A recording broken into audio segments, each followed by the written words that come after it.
How to get Apple Refund step by step. First of all, you have to simply launch any web browser of your choice. Then go to the official Apple website. Once you're here, you simply have to sign into your account using the Apple ID and password that made the purchase. And if prompted, you simply have to complete the two-factor authentication security check using your trusted device.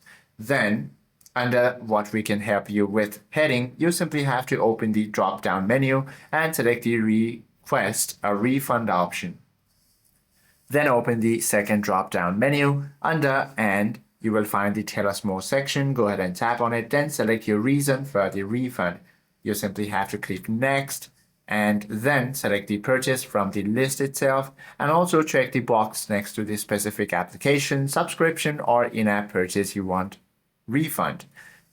Then if you are requesting refunds from multiple items, you can select them all now and click Submit. Once you do this, you simply have to now track your request. The decisions are usually finalized within the 48 hours, so you have to wait out for some time. Hope this video helps you out a lot. If you have any questions or queries, do comment down below.